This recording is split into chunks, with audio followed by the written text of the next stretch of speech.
Chapter 8. In the 3rd year of the reign of King Belshazzar, a vision appeared unto me, even unto me Daniel, after that which appeared unto me at the first. And I saw in a vision, and it came to pass when I saw that I was in Shushan, in the palace, which is in the province of Elam, and I saw in a vision that I was by the river Ulai. Then I lifted up my eyes and saw and beheld, there stood before the river a ram which had 2 horns, and the 2 horns were high, but one was higher than the other, and the higher came up last. I saw the ram pushing westward and northward and southward, so that no beast might stand before him. Neither was there any that could deliver out of his hand, but he did according to his will, and became great. And as I was considering, behold, a he-goat came from the west on the face of the whole earth, and touched not the ground, and the goat had a notable horn between his eyes. And he came to the ram that had 2 horns, which I had seen standing before the river, and ran into him in the fury of his power.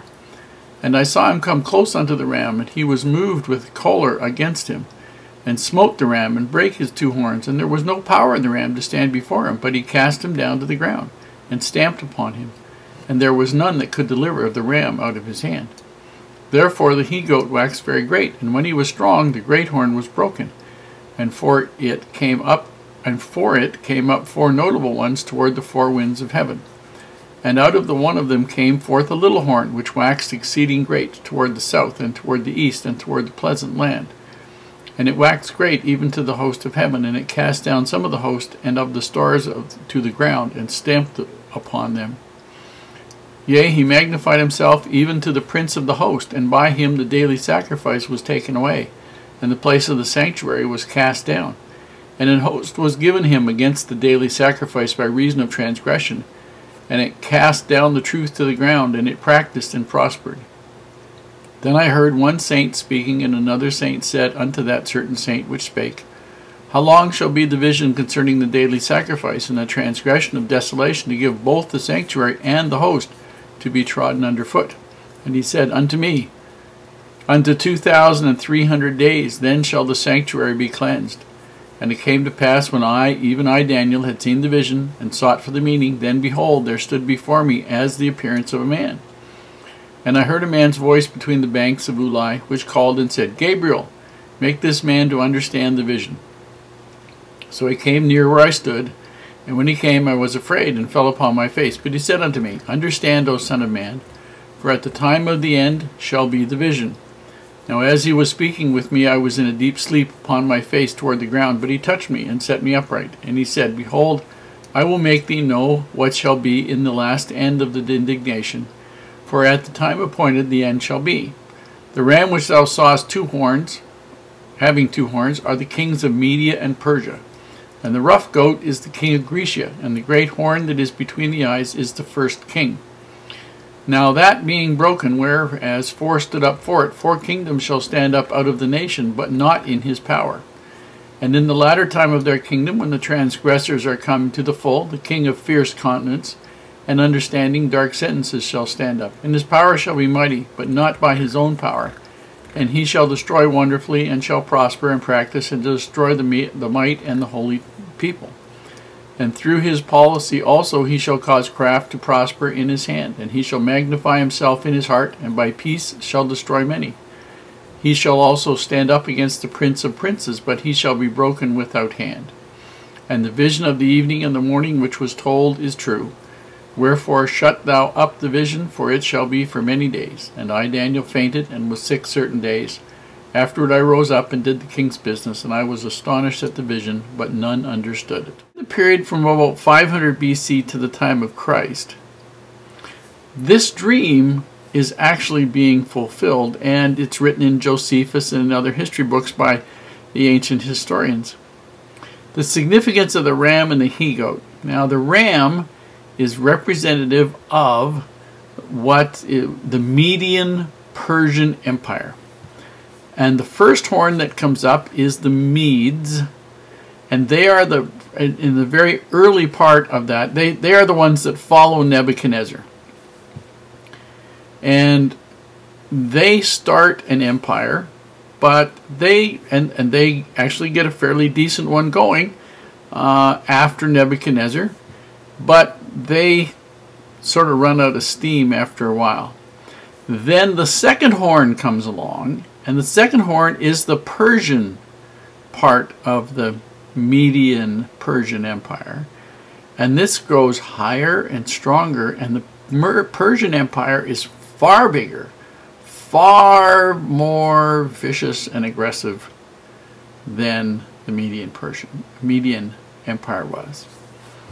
And then the he-goat comes along. Now the goats are representative of the Greeks and the Macedonians. And the he-goat is representative or symbolic of Alexander the Great and the Greek Empire. And Alexander is the great horn, the one horn of the goat. So he is the one horn, the one power source of this goat. And he attacks the Persian Empire, which Alexander does. And he defeats the Persian Empire. Now, at the age of 32, Alexander dies in his power. And then his 4 chief generals divide up the empire that Alexander conquered, and they are represented the 4 chief horns. And then there's the little horn, which comes up, and that is generally considered to be Antiochus IV, who reigned from about 175 BC to 164 BC in Syria. And he persecuted the Jews, something fierce. He wouldn't let them have temple sacrifices. He did everything he could to wreck the temple, whatever he could do, make life miserable for them. Now, the interesting thing is, he is not only an individual who did that, he is representing a type of people who will do that in the latter days and have done that since. Because the Romans did a somewhat similar thing. They destroyed the temple for sure. There were others who have done similar things. So not only is Antiochus IV a specific individual who persecuted Jews, he is representative or symbolic of all people who have abused the Jews. Now, Gabriel, why is Gabriel the one who comes to give understanding to Daniel? Very simple. That's his celestial name. His earthly name was Noah.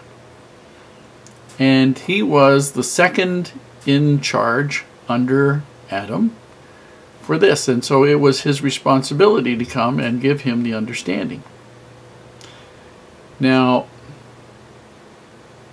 Adam's name, in Adam's celestial name, that was his earthly name, but Adam's celestial name, where he came, we know him as the Ancient of Days, but his celestial name was Michael the Archangel. That's who he was before he came on earth. Now, both Michael and Gabriel came to earth and held keys as prophets of various dispensations, and they have those keys, and they're responsible for reporting to the Savior how those keys, how that authority has been used. Just the same as every prophet has their responsibilities, given the responsibility by the Lord, and at some point in time he'll have to report back how he used it, what he did with it. And that's basically, Daniel's getting a little bit of that sort of instruction now.